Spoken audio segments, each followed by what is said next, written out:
함께 보실 하나님의 말씀은 구약성경 민수기 5장입니다. 오늘 7월 5일 민수기 5장을 읽는 날인데, 민수기 5장도 31절까지 길게 되어 있어서 다 읽진 않고요. 1절부터 10절까지 봉독한 이후에 설교 내용을 통해서 전체 내용을 살펴보겠습니다. 구약성경 민수기 5장 1절부터 10절까지 말씀, 구약성경 201쪽 전후를 보시면 되겠습니다. 1절부터 10절까지 함께 봉독합니다. 여호와께서 모세에게 말씀하여 이르시되 이스라엘 자손에게 명령하여 모든 나병 환자와 유출증이 있는 자와 죽음으로 부정하게 된 자를 다 진영 밖으로 내보내되 남녀를 막론하고 다 진영 밖으로 내보내어 그들이 진영을 더럽히게 하지 말라. 내가 그 진영 가운데 거하느니라 하시매 이스라엘 자손이 그같이 행하여 그들을 진영 밖으로 내보냈으니 곧 여호와께서 모세에게 이르신 대로 이스라엘 자손이 행하였더라. 여호와께서 모세에게 말씀하여 이르시되 이스라엘 자손에게 이르라. 남자나 여자나 사람들이 범하는 죄를 범하여 여호와께 거역함으로 죄를 지으면 그 지은 죄를 자복하고 그 죄값을 온전히 갚되 5분의 1을 더하여 그가 죄를 지었던 그 사람에게 돌려줄 것이요 만일 죄값을 반할 만한 친척이 없으면 그 죄값을 여호와께 드려 제사장에게로 돌릴 것이니 이는 그를 위하여 속죄할 속죄의 순양과 함께 돌릴 것이니라. 이스라엘 자손이 거제로 제사장에게 가져오는 모든 성물은 그의 것이 될 것이라. 각 사람이 구별한 물건은 그의 것이 되나니 누구든지 제사장에게 주는 것은 그의 것이 되느니라. 아멘. 네, 감사합니다. 오늘 말씀의 본문은 민수기 5장입니다. 우리가 어제 살펴보았던 민수기 4장에서는 레위의 세 자손의 역할들에 대해서 구체적으로 나온 것을 볼 수 있습니다. 그래서 그 말씀을 통해서 영적 레위인 된 우리가 교회 안에서 또 하나님을 섬기는 일들 가운데서 크고 작은 여러 가지 일들을 감당함으로 교회가 더욱더 굳건히 서야 될 것을 교훈받았습니다. 계속해서 이어지는 5장에서는 특별히 레위인 중에서 제사장의 역할들 중에 중요한 여러 가지 일들, 핵심적인 여러 가지 일들을 세 가지로 표현하고 있습니다. 우리가 읽었던 1절부터 4절까지는 부정한 사람을 처리하는 데 있어서 제사장이 감당해야 될 것, 그리고 5절부터 10절까지는 죄에 대한 값을 치를 때 그 제사장이 어떻게 해야 되는지를 알려주고 있고, 또 11절부터 우리 읽지는 않았지만 31절까지는 여인의 간음을 밝히는 절차에 있어서 제사장이 어떻게 그 일들을 감당해야 되는지 설명하고 있습니다. 그러면 이 내용을 통해서 무엇을 깨달아야 될지, 또 오늘날 어떻게 적용해야 될지 좀 생각해 보도록 하겠습니다. 우선 5장 1절에서 보면 여호와께서 모세에게 말씀하여 이르시되 하면서 이것도 모세를 통하여서 전해진 말씀이라는 것들을 알 수가 있고, 어떤 말씀을 하셨는가 계속해서 2절을 보면 이스라엘 자손 중에 명령하여 모든 나병 환자와 유출증이 있는 자와 죽음으로 부정하게 된 자를 다 진영 밖으로 내보내라 됐습니다. 그래서 나병 환자, 유출증, 죽음으로 부정하게 된 자, 이것에 대해서 부정하기 때문에 그 진 안에 있지 않도록 하고 진 밖으로 구별하도록 하는 것을 볼 수 있습니다. 이 내용이 어디 잘 드러났느냐라고 할 때 우리가 레위기를 통해서 잘 본 것입니다. 사람에게 유출병이 생겼다, 또는 나병이 생겼다, 또 죽음을 만지게 되었다. 이것이 왜 부정한 것인지 그것에 대해서 아주 구체적으로 설명한 것입니다. 그리고 그것이 부정한 것을 판별하고 다시 진영 밖으로 완전히 내쫓아서 완전히 그것을 버리라고 하는 것이 아니라 다시 정하게 될 때까지 그 모든 역할들을 누가 감당하는가라고 할 때 제사장이 그것을 판단하도록 했습니다. 그 사람이 나병이 걸려서 또 온전하게 되는 그 모든 절차를 아주 신중하고도 또 확실하게 제사장을 통해서 확인하도록 했던 것입니다. 이렇게 진영 안에 나병 환자, 유출증, 또 주검으로 부정하게 된 자, 이런 부정하게 된 그 모습들이 있을 때 제사장을 통해서 확인하게 되고 들어오게 하는 일들을 했는데, 특별히 모세를 통해서 다시 한번 진영 안에 그런 부정하게 된 자를 함께 있지 못하도록 했던 모습을 볼 수 있습니다. 그리고 참고적으로 말씀드리면 나병 환자, 유출증, 주검, 이것이 왜 부정한가 라고 할 때는 그냥 질병이 있기 때문에 부정하다 이렇게 생각하지 않고, 그 병의 원인들을 생각해 볼 때 죄로 말미암은 것이다라는 것들을 분명히 인식시키도록 했던 그런 병들이었던 것입니다. 그렇기 때문에 진영 안에 죄로 말미암아 드러나는 여러 가지 것들이 있지 않도록 더욱더 경각심을 가지는 그런 내용이었습니다. 그리고 이렇게 진영 밖으로 분리시키는 이유가 무엇인가 라고 할 때 3절에 이렇게 표현했습니다. 3절 중반절에 보면 그들이 진영을 더럽게 하지 말라, 내가 그 진영 가운데 거하느니라 라고 하면서 하나님께서 그들과 그 진영 가운데 함께 있기 때문에 죄악된 것들이 그와 함께하지 않게 하기 위해서 진영 밖으로 내보내라 이렇게 표현한 것을 볼 수 있습니다. 그리고 이 말씀대로 그 순종하여서 그런 질병을 갖고 있는 사람, 또 주검으로 말미암아 부정하게 된 자들을 다 진영 밖으로 내보냈다, 이런 말씀이 이어지게 됩니다. 그리고 5절부터 10절까지는 또 특별히 죄의 값에 대한 그 방편을 이야기하고 있는데, 모든 죄라기보다는 사람들에게 있어서 손해를 끼친 죄를 말하고 있습니다. 그래서 상대방에게 손해를 끼쳤을 때 그것을 어떻게 갚아 주어야 되는지 그것을 표현하고 있는데, 내용을 다시 한번 보면 6절부터 보겠습니다. 6절 이스라엘 자손에게 이르라, 남자나 여자나 사람들이 범하는 죄를 범하여 여호와께 거역함으로 죄를 지으면, 이라고 되어 있는데, 사람들이 범하는 죄, 여호와께 거역하는 죄, 이 무엇인가 라고 할 때 특별히 뒤의 내용과 함께 살펴볼 때 상대방에게 손해를 끼치는 것, 또 성물을 깨트리거나 손해를 끼친 것, 함부로 되어서 그것이 망가졌을 때 그 손해를 끼쳤을 때 배상하는 법을 말하고 있는 것입니다. 그래서 그러한 손해를 끼치는 죄를 범했을 때 어떻게 되는가, 7절 보면 그 지은 죄를 자복하고 그 죄값을 온전히 갚되 5분의 1을 더하여 그가 죄를 지었던 그 사람에게 돌려줄 것이요, 그랬습니다. 그래서 이걸 보니까 그냥 모든 죄라기보다는 상대방에게 금전적이거나 어떤 손해를 끼쳤을 때 그것을 당연히 갚아줘야 된다. 죄를 자복하게 하고 갚아줘야 된다. 근데 똑같은 금액을 갚는 것이 아니라 5분의 1을 더하여서 갚아주도록 한 것을 볼 수 있습니다. 그래서 우리가 레위기에서를 통해서 자세하게 살펴본 것 같이 속건제의 규례에 따라서 상대방의 그 재산을 보호하는 의미에 있어서 5분의 1을 더하여서 갚아주도록 했던 것입니다.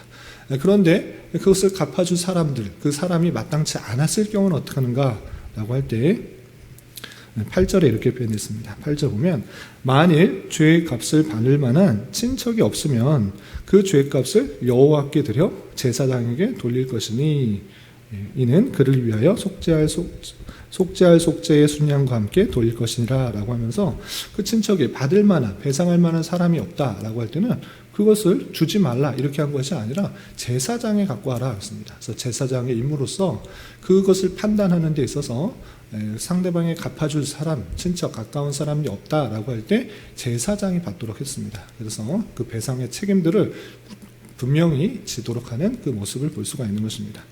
뿐만 아니라 그 제사장이 또 취할 수 있는 것들에 대해서 조금 더 설명하고 있는데 9절 10절에 이렇게 표현되어 있습니다. 9절 10절 보면 이스라엘 자손이 거제로 제사장에 가져오는 모든 성물은 그의 것이 될 것이라 되어 있습니다. 그리고 10절 각 사람이 구별할 물건은 그의 것이 되나니 누구든지 제사장에게 주는 것은 그의 것이 되느니라 라고 하면서 제사장이 받을 수 있는 것에 대해서 조금 더 부가적인 설명을 하고 있는데, 속건제로 받을 사람이 없을, 친척이 없는 경우에는 제사장이 받을 수가 있고, 또 제사 드리는 모든 것들 중에 거제로 드리는 것, 거제로 드리는 것의 뜻이 무엇입니까? 거제는 하나님 앞에 높이 쳐들어서 드리는 제사인 것입니다. 높이 쳐드린다라는 그런 의미에 있어서는 내 것이 아니라 하나님께 바쳐진 것입니다 라는 그런 의미가 있기 때문에 거제로 드리는 것은 제사장이 받으라 이런 표현이 있는 것이고요. 또 특별하게 제사장에게 구별된 그 모든 것들을 제사장이 가질 수 있도록 하는 그 교례를 볼 수 있습니다. 그리고 이 내용을 통해서 특별히 죄에 대해서 그 안에 있는 죄에 대해서 더욱더 경각심을 가지도록 하는 그 말씀들을 강조하는 모습을 볼 수 있습니다. 그리고 마지막 11절부터 31절까지는 어떤 이야기가 있는가라고 할 때 공동체 안에서 남녀 관계, 특별히 부부 관계에 있어서 여자가 간음했을 경우에 남편이 그 여자에 대한 의심이 생길 수 있다는 것입니다. 증거가 없기 때문에 확실한 증거가 있으면 그것은 당연히 죄에 대한 값을 치를 수가 있는 것입니다. 그럼에도 불구하고 확실한 증거는 없고 의심만 있을 경우에 그것이 어떻게 처리해야 되는 그 절차를 아주 자세하게 설명하고 있습니다. 그 절차가 어떠한지 살펴보고 이것을 또 주는 교훈이 무엇인가 좀 내용을 좀 보도록 하겠습니다.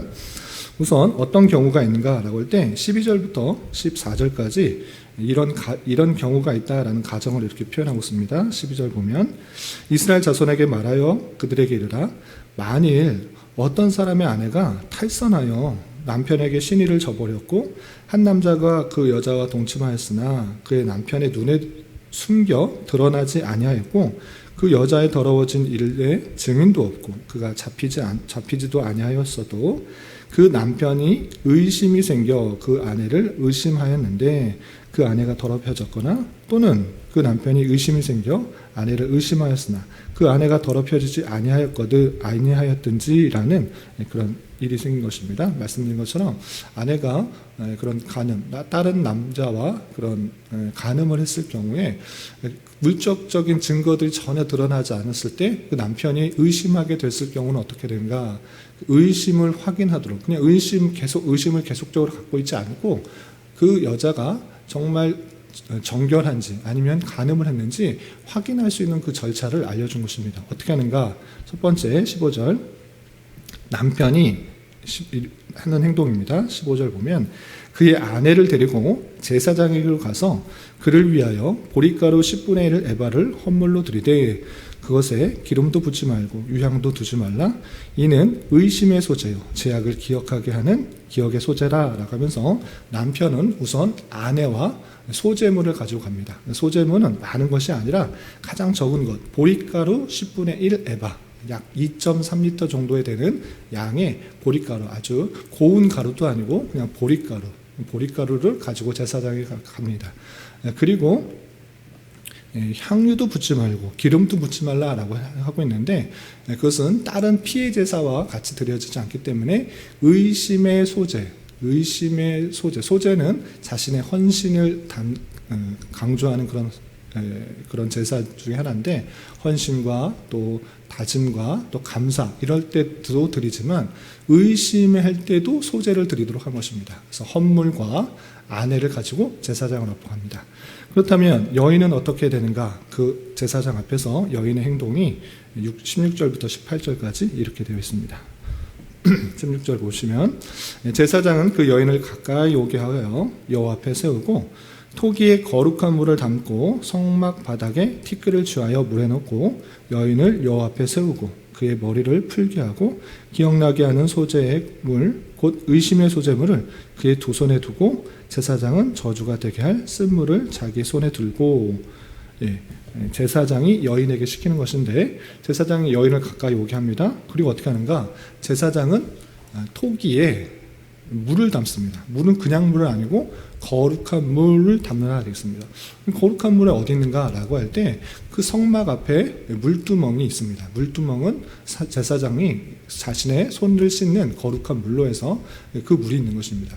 그 정결하게 씻는 그 거룩한 물에다가 무엇을 하는가? 성결을 상징하고 거룩을 상징하는 그 물에다가 더러운 것을 집어넣습니다. 무엇을 집어넣느냐? 성막 바닥에 있는 티끌, 더러운 것의 상징인 것입니다. 그것을 그 물에 넣도록 합니다. 그리고 여인은 어떻게 하는 것인가? 여인은 그 제사장 앞에 머리를 풀게 합니다. 그리고 자기가 가져온 남편과 함께 같이 온 소재물을 두 손에 가지고 또 그 제사장이 가져왔던 거룩한 물에 그 더러운 것을 성막의 바닥에 티끌을 넣었던 물을 가지고 있는 것입니다. 그리고 어떻게 하는가? 제사장이 그 여인에게 맹세를 하도록 합니다. 어떤 맹세를 하게 하는가?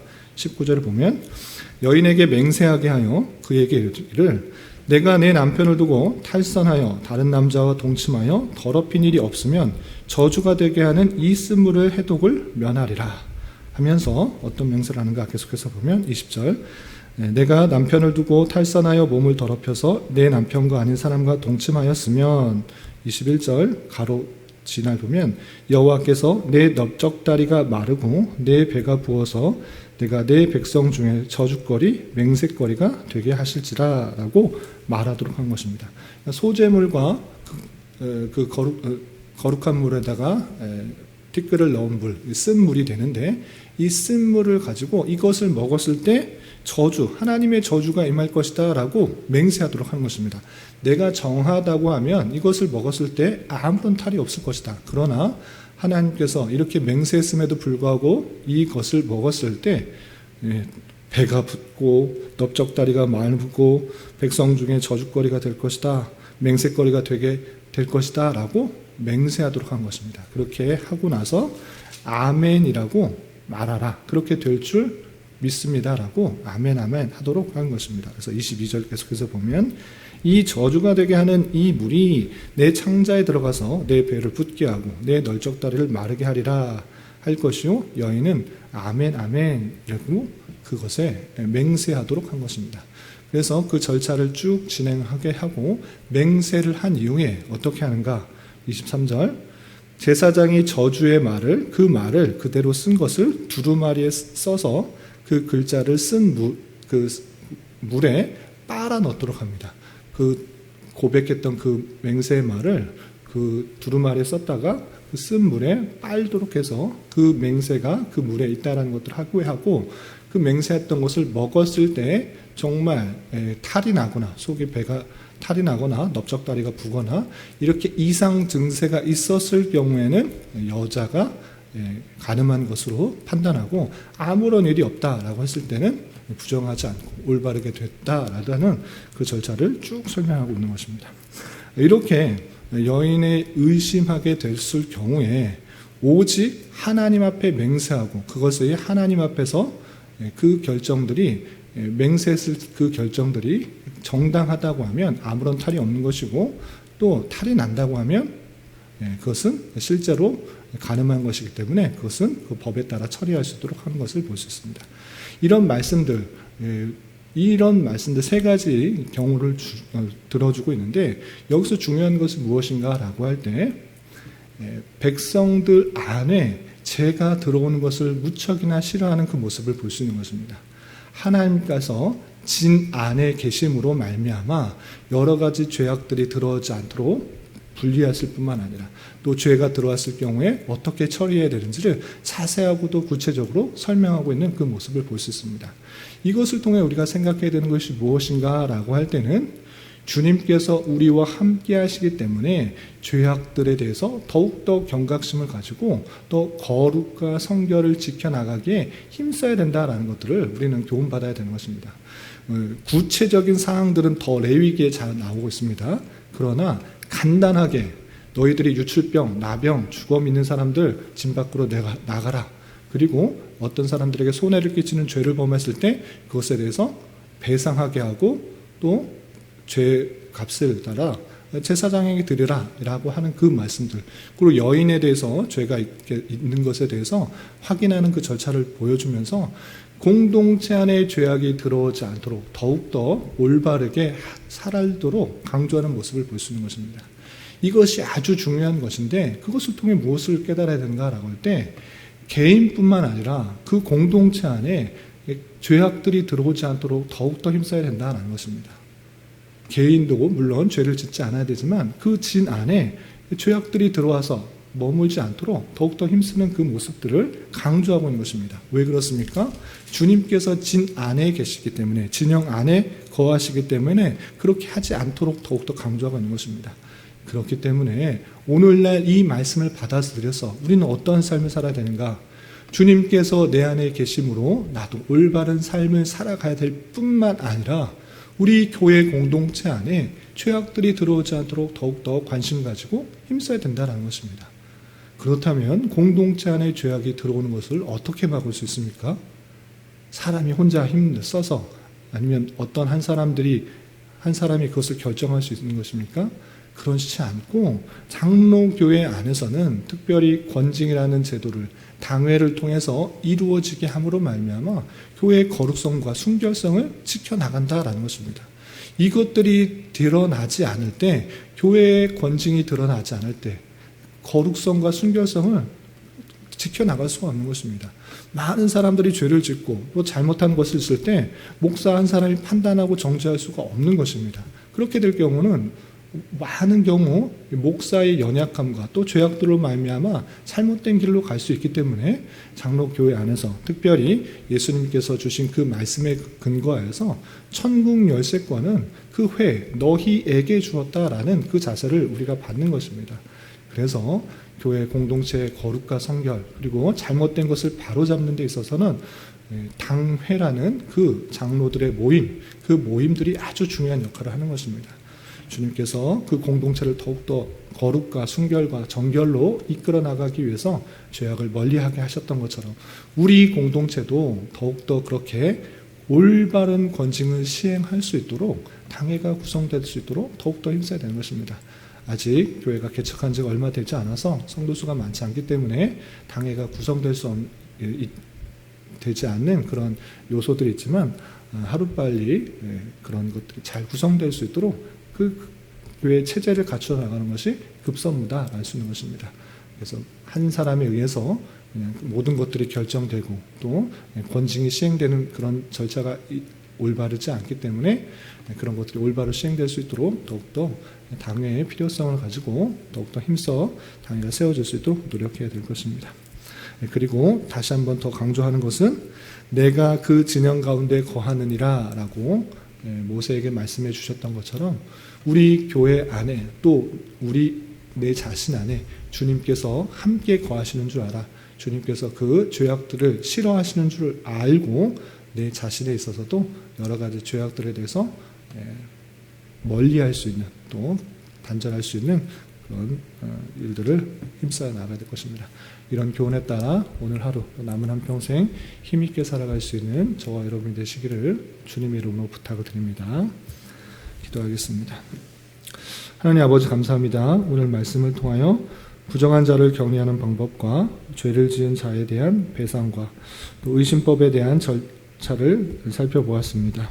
이런 말씀을 대하는 자로서 주님의 공동체 안에 거룩과 순결의 중요성을 알아 개인적인 삶에 있어서뿐만 아니라 공동체 안에서도 주님께서 우리와 함께 계심을 기억하며 죄를 짓지 않도록 더욱 주의하며 단속하는 삶을 살아가게 하여 주시고 또한 공동체 안에 있어서 권징이 온전히 시행되어 공동체의 거룩성을 더욱더 지켜나갈 수 있도록 은혜를 더하여 주시옵소서. 특별히 주님의 교회가 이곳에 세워지도록 은혜 주셨사오니 우리 교회 안에 당회가 온전히 또 세워질 수 있도록 인도하여 주시고 또 여러 가지 중요한 사항들을 잘 결정할 수 있고 또 그로 말미암아 주님의 교회가 더욱더 든든히 세워져 나갈 수 있도록 인도하여 주시옵소서. 주님, 7월은 수련회라는 주제로 한 달을 보내려고 합니다. 1일 수련회를 준비하는 과정과 또 진행되는 모든 일정들을 통해서 각각의 역할들을 잘 분담하고 연합하여 교회가 더욱더 하나 되게 하여 주시고 주님의 교회가 한 걸음 더 전진할 수 있는 기회 될 수 있도록 인도하여 주시옵소서. 이 시간 각자 주님께 간절히 간구하는 기도 제목 주님께서 들으시고 가장 선한 것들로 응답하여 주시옵소서. 예수님의 이름으로 기도 올리옵나이다. 아멘.